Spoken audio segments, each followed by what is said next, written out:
De cada 100 euros de renta que recibe el 20% de la población más pobre, de cada 100 euros se pagan en torno a 28,2 euros en impuestos. El 20% de la población, de los hogares más pobres, de la población más pobre. A partir de ahí, y hasta el 90% de la población, el último decil, el que va del 90 al 100% de la población, todos los estratos de población pagan menos impuestos que ese 20% de población. Los hogares con ingresos superiores a 62.000 euros anuales pagan más impuestos que el 20% de la población. El mayor peso, la mayor carga impositiva del sostenimiento del estado de bienestar cae precisamente sobre las rentas más bajas, y en menor proporción sobre las rentas más altas. Y que los estratos medios pagan menos impuestos, pero son los principales beneficiarios de las prestaciones sociales. Eso por el lado de los ingresos. Si nos vamos a las políticas de gasto, vemos cómo las políticas de ingreso y las políticas de gasto tienen una distribución muy desigual sobre el impacto en la reducción de la pobreza. Mientras que el sistema fiscal apenas reduce la desigualdad en menos de un 3%, las políticas de gasto, esencialmente pensiones, becas y prestaciones por desempleo, contribuyen en casi un 30% a la disminución de la desigualdad. Por lo tanto, hay que reequilibrar, por un lado y por otro, nuestra estructura de lucha contra la pobreza. Los ejes de intervención van a pasar necesariamente por, uno, derecho al trabajo, es decir, mercado laboral. 2, por la situación de emergencia social, algo recurrente en todo el análisis de nuestra estructura productiva, como es la necesidad de modificar el modelo productivo.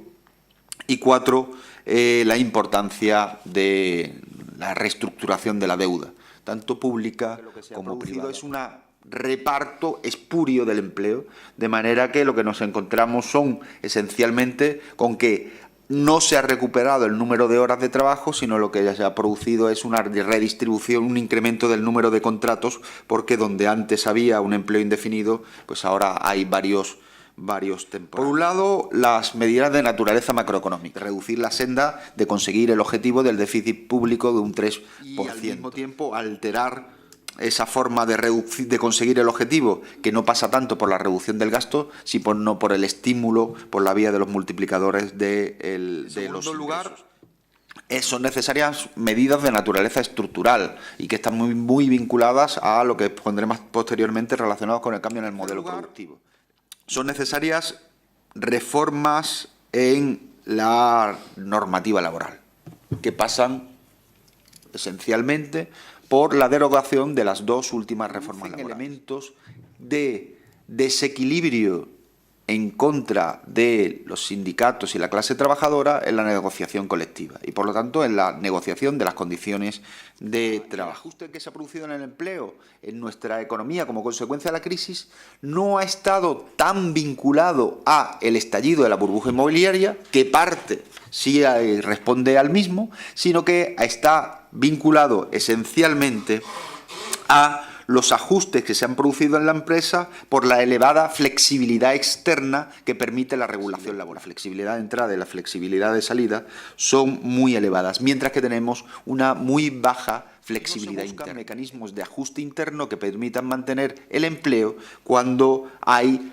alteraciones u oscilaciones cíclicas y no estructurales en las condiciones de entorno de la empresa. El principal efecto es la elevadísima temporalidad de la economía española, del mercado laboral, que no se explica por la estacionalidad de la actividad productiva, de las actividades productivas que tiran de la economía española. El principal problema en ese sentido de la economía española es básicamente el fraude de ley que se produce en la cuestión de los contratos temporales y el permitir el encadenamiento de los mismos. Con respecto a la cuestión de la emergencia social, que insisto, creo que es una situación que no podemos sacar del panorama económico de este país, básicamente nos encontramos con que somos la economía en la que más se ha incrementado la desigualdad en toda la Unión Europea a lo largo de la crisis. Y ahí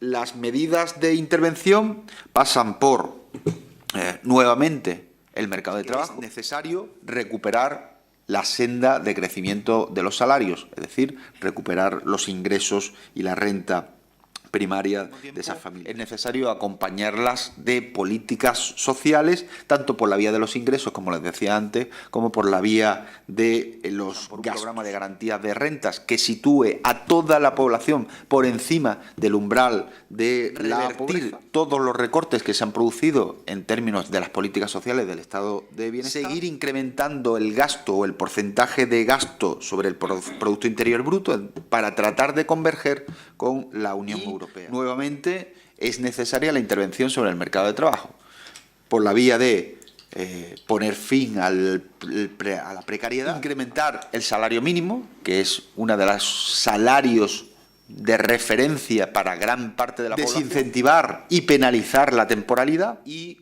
como les decía antes, reequilibrar las condiciones en la negociación colectiva. Es decir, si algo sabemos es que el derecho del trabajo es un derecho tuitivo, protege a la parte más débil en la negociación, y las dos últimas reformas laborales lo que han hecho es precisamente eliminar esa protección adicional que forma parte de la esencia del derecho. En tercer lugar,